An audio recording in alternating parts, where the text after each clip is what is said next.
Well, hey there, you're on the internet, I have some downtime, and welcome to the Triple N Network, where all you newbie nib nerds can find all the news you'll need. Let's look at an ink today, shall we? Now, today's ink is, you can probably tell just by the label and how it's looking. This was probably one of the first samples that I got, and I got it from Goulet, so there was only 2 milliliters in it, and as you can probably tell, I quite enjoyed it. And so there's like a couple drops left in there. It's by Diamine. It's Rustic Brown. All the tests were done in this Sheaffer 100, and Sheaffer 100s actually only come in one size. It's a medium nib. But this medium is actually quite fine, and it's also very moderate. It's not a wet pen. I would not call it that. Let's check out the chromatography. Here's how you're supposed to do it. Now, as you can probably tell, this Rustic Brown actually has a good bit of red in it. You can see where the initial dot was. It's kind of a gray. And then it goes into this kind of magenta maroon thing, and then it goes into like an actual maroon, and then there's sort of like a brick red at the corners. And here I let it dry, where there really wasn't much difference except that dot getting a bit darker. Now, I thought I'd compare it to a few similar swatches. So here's Rustic Brown. Here's Graf von Faber-Castell's Garnet Red, which is a little more red and doesn't shade nearly as much. And Black Swan and English Roses, which is actually very similar, if a touch more brown, and actually, at least on this card, doesn't shade quite as much. Alright, check out the paper test. Top down in density, Clairefontaine, 90 grams per square meter. Try and hold this really still so you can get a good look at it. Yep. I actually really like this color. I was thinking of buying a 30 milliliter bottle of it if I could find it. Now, as you can see, there is a 9-second dry time, which for such a moderate and fairly fine nib, I'd say isn't bad, especially one for using an ink with this level of saturation. Because you can see, even in the thinnest parts, there's still a decent bit of saturation. And there's also a good bit of shading, which is hard to see on such a fine nib, so. But yeah, it was actually very well behaved on here. No bleed, no feather, no spread, no sheen, no echo. But something kind of odd happened with the water test. That so rarely happens, but it did get messy. It did dye the page, as you can probably see. It did kind of feather and explode, which is quite unusual. However, it is down towards the bottom of the page, which makes me think maybe because something weird was going on with this paper. But alright, next up is Rhodia, 80 grams per square meter, where again you can see lovely shading, especially in the scrubby, but you can also see it in the writing as well, which again, fine, kind of difficult. 8 seconds to dry. Again, I wouldn't call that unusual. I actually really liked this ink, even in this fine nib. I mean, if you watch any of my videos, you know that I kind of prefer really wet nibs and slightly broader ones, so the fact that I like this probably says good things. But again, water test dyed the page pretty noticeably, and it's also fairly gone. However, if your life depended on recovering this writing, you probably could. So, but yeah, there's no bleed, no feather, no spread, no sheen, no echo. I did tear the paper just a little bit there, so that's a human error. Next up is Tomoe River Paper. Now, Tomoe River Paper tends to draw out dry times, which it certainly did here. It took 11 seconds. But it also highlights shading. It can bring out shading in inks where otherwise it wouldn't shade. And as you can tell, this paper is actually cream colored.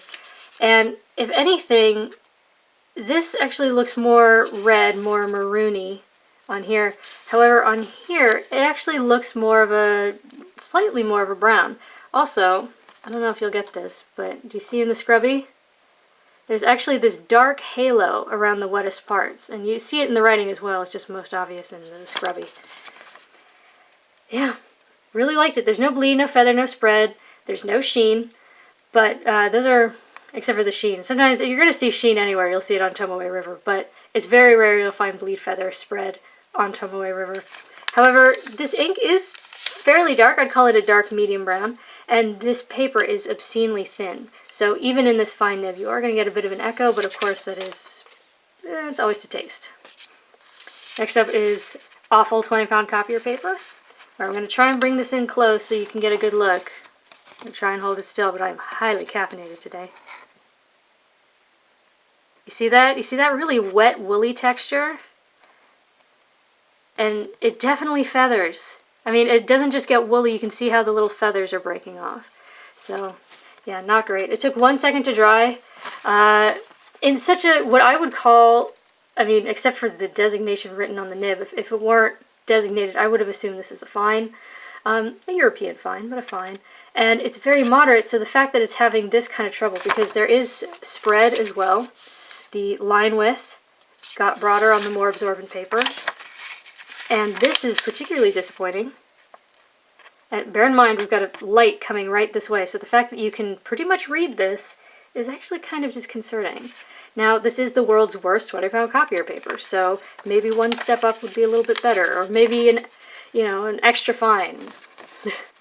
But yeah, the absorbent paper tends to sort of suck the ink in, which makes it harder to wash out. So you do sort of get a darker remainder on here. However, as you can probably see, there is feathering and exploding, and it did dye the page.